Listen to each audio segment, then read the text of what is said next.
കൂട്ടുകാരെ, എന്തൊക്കെയുണ്ട്? സുഖമല്ലേ എല്ലാവർക്കും? ഇന്നും ഞായറാഴ്ച നല്ല നാടൻ മത്തി കിട്ടി. നമുക്കതൊരു കോട്ടയം സ്റ്റൈലിലൊരു കറി, മത്തിക്കറി അങ്ങ് ഉണ്ടാക്കാമെന്ന് വെച്ചു. കുറച്ച് നമുക്ക് വറക്കുകയും ചെയ്യാം. അപ്പം നമുക്ക് മത്തിക്കറി ഉണ്ടാക്കിയേക്കാം. അപ്പം ഞാൻ മത്തിയൊക്കെ നന്ന വൃത്തിയാക്കി വെട്ടി കഴുകി തേച്ച് എല്ലാം നല്ല ക്ലീനാക്കി വെച്ചിട്ടുണ്ട്. ഇനി നമുക്ക് വറക്കാനുള്ളത് മുറിച്ച് വെക്കാം, പുരട്ടി വെക്കാം. എന്നിട്ട് നമുക്ക് ബാക്കി കറി വെക്കാം. കുറച്ച് പനഞ്ഞീനും ഒക്കെ കിട്ടിയിട്ടുണ്ട്. അതൊക്കെ ഇട്ട് നമുക്കൊരു സൂപ്പർ കറി അങ്ങോട്ട് വെക്കാം. അപ്പം ഞാൻ കുറച്ച് കഷ്ണങ്ങളാക്കി എടുക്കുകയും ചെയ്ത് ഒരു 4 എണ്ണം നമുക്ക് വറക്കാനും കൂടെ മാറ്റി വെച്ചു. അപ്പം നമുക്ക് കറി വെക്കാനുള്ള സാധനങ്ങളൊക്കെ നമുക്ക് കാണിക്കാം. ഓക്കെ, കറി വെക്കാൻ ആവശ്യമായ 2-3 ഇഞ്ചി കഷ്ണങ്ങൾ, ഒരു 4-5 പച്ചമുളക്, വെളുത്തുള്ളി 5-6 കഷ്ണം, കറിവേപ്പിലയൊക്കെ എടുത്ത് ഞാൻ വെച്ചിട്ടുണ്ട്. ഞാൻ ഇഞ്ചിയും വെളുത്തുള്ളിയും പച്ചമുളകും കറിവേപ്പിലയും ഒക്കെ എടുത്ത്, കുടംപുളിയും ഒരു 3-4 ചുള കുടംപുളി ഒക്കെ എടുത്ത് വെച്ചിട്ടുണ്ട്. ഇഞ്ചിയും പച്ചമുളകും, ഇഞ്ചിയും വെളുത്തുള്ളി ഞാൻ ചതച്ചെടുക്കാം നമുക്ക്. അപ്പോൾ അതെല്ലാം ചതച്ച് ഞാൻ മാറ്റി റെഡിയാക്കി വെച്ചിരിക്കുന്നു. ഇനി നമുക്ക് കറി വെക്കാൻ തുടങ്ങാം. അപ്പോൾ നമുക്ക് ഫ്ലെയിം ഓണാക്കി നമുക്ക് ചട്ടി അടുപ്പ് വെച്ച് എണ്ണ ഒഴിച്ച് ചൂടാകുമ്പം, അപ്പോൾ നമുക്ക് എണ്ണ ചൂടായി വരുമ്പോൾ ഉലുവയും കടുകും ഇട്ട് പൊട്ടിക്കാം.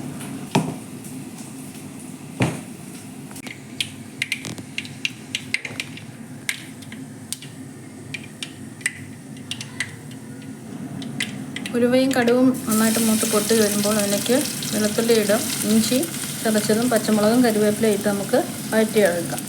ഈ പച്ചമുളകും കറിവേപ്പിലയും ഒക്കെ മൂത്ത് കഴിയുമ്പോൾ നമുക്ക് മീനത്തേക്ക് ഈ പരുവാകുമ്പം പൊടി ചേർക്കാം. ഒക്കെ മൂത്ത് വരുന്നതിലേക്ക് 1 സ്പൂൺ നല്ല മുളക് പൊടി, 1 സ്പൂൺ കാശ്മീരി മുളക് പൊടി, 1/2 ടീസ്പൂൺ മഞ്ഞൾപ്പൊടി, 1 സ്പൂൺ മല്ലിപ്പൊടി ചേർത്ത് നമുക്ക് നന്നായി മിക്സ് ചെയ്യാം. അത് നന്നായിട്ട് മൂത്ത് കഴിയുമ്പോഴേക്കും വേണം വെള്ളം ഒഴിക്കാൻ.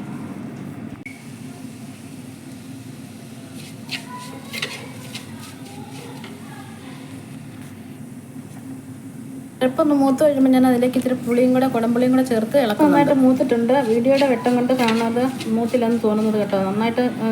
നന്നായിട്ട് മൂത്തിട്ടുണ്ട്. ഇനി നമുക്ക് വെള്ളം വെച്ച് തിളപ്പിക്കാം.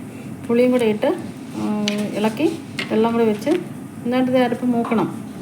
ലൈറ്റിൻ്റെ വെട്ടം കൊണ്ട് ലൈറ്റായിട്ട് തോന്നുന്നത്, പക്ഷേ നന്നായിട്ട് മൂത്തിട്ടുണ്ട്.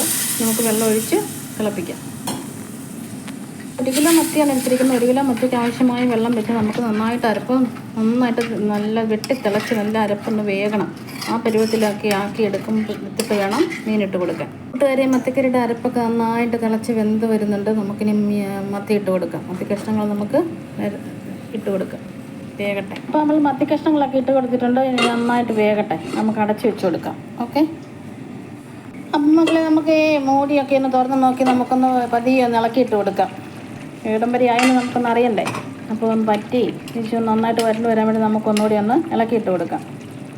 അത് കഴിഞ്ഞ് നമുക്കൊന്നും കൂടി ഒന്ന് മൂടി വെച്ച് കൊടുക്കാം. നമ്മുടെ മത്തിക്കറിയൊക്കെ അവിടെ ഇരുന്ന് പറ്റി ഒന്ന് കുറുകിയൊക്കെ വരട്ടെ. അപ്പം നമുക്ക് വറക്കാനുള്ളത് നമുക്കൊന്ന് പുരട്ടി വെക്കാം. ഇച്ചിരി ഉപ്പ് പൊടിയും മുളക് പൊടിയും കുരുമുളക് പൊടിയും മഞ്ഞൾപ്പൊടിയും ഒക്കെ ഇട്ട് നമുക്കൊന്ന് അതൊന്ന് പുരട്ടി വെക്കാം. അപ്പം നമുക്ക് ഇടയ്ക്ക് മത്തിക്കറി വാങ്ങുന്ന സമയത്ത് നമുക്ക് മത്തി വറുത്തും കൂടി എടുക്കാം. ഓക്കെ, അപ്പം നമ്മുടെ കോട്ടയം സ്റ്റൈലിൽ നല്ല പറ്റിച്ചെടുത്ത നല്ല മത്തിക്കറി തിളച്ച് നല്ല പറ്റി നല്ല സൂപ്പറായിട്ട് വന്നിട്ടുണ്ട്. നല്ല മെറൂൺ കളറിലായിട്ട് വന്നിട്ടുണ്ട്. ഇനി നമുക്ക് അതിനകത്തേക്ക് വേണ്ട മക്കളെ നമ്മുടെ സൂപ്പർ മത്തിക്കറി ഇവിടെ റെഡി ആയിട്ടുണ്ട്. അതിനകത്തേക്ക് കറിവേപ്പിലയും പച്ചക്കറിവേപ്പിലയും, ഇത്തിരി ഉലുവാപ്പൊടി, ഇത്തിരി കായപ്പൊടി, അതൊക്കെയാണ് ഇത്തിരി സീക്രട്ടായിട്ട് ചേർക്കാനുള്ളത് നമുക്ക്. അപ്പോൾ അതെല്ലാം ചേർത്ത് നമുക്ക് സൂപ്പർ മത്തിക്കറി ഇവിടെ റെഡി ആയിട്ടുണ്ട്.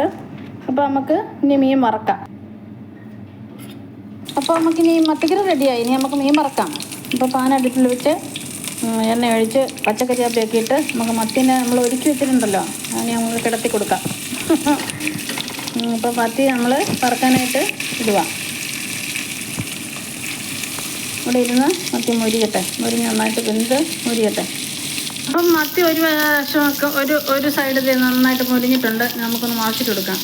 ആ പാനിൽ മറിച്ചിനകത്തൊരു പാടുണ്ട്. അപ്പം ഞാൻ ബന്ധപ്പെട്ടാണ് 4 മത്തി മറിക്കുന്നത്. അപ്പോൾ നമുക്കത് മറിച്ചിട്ട് കൊടുക്കാം. ഓക്കെ മക്കളെ, നമ്മുടെ മത്തിക്കറിയും ചോറും കറിയൊക്കെ റെഡി ആയിട്ടുണ്ട്. മത്തി വറുത്തതൊക്കെ റെഡി ആയിട്ടുണ്ട്. കാസറോളിൽ ചോറ് എടുത്തിട്ടുണ്ട്. ചുണ്ടും പയറും തോരൻ വെച്ചതുണ്ട്. പിന്നെ പച്ചമുരുണ്ട്, ഇത്തിരി ബീഫ് ഉണ്ടായിരുന്നു, അതെടുത്ത് വെച്ചിട്ടുണ്ട്. പിന്നെ മത്തിക്കറിയുണ്ട്, മത്തി വറുത്തതുണ്ട്. ഇതെല്ലാമായിട്ട് മേശ നല്ല ഫുള്ളായിട്ടുണ്ട്. ഓക്കെ, എല്ലാവരും കഴിക്കാൻ അപ്പോൾ എല്ലാവരും എന്നെ സപ്പോർട്ട് ചെയ്യുക, ലൈക്ക് ചെയ്യുക, ഷെയർ ചെയ്യുക, സബ്സ്ക്രൈബ് ചെയ്യുക. ബെല്ലൈക്കൺ അമർത്തുക. അപ്പോൾ എൻ്റെ നോട്ടിഫിക്കേഷനായിട്ട് എല്ലാ വീഡിയോകളും നിങ്ങൾക്ക് വരും. ഓക്കെ.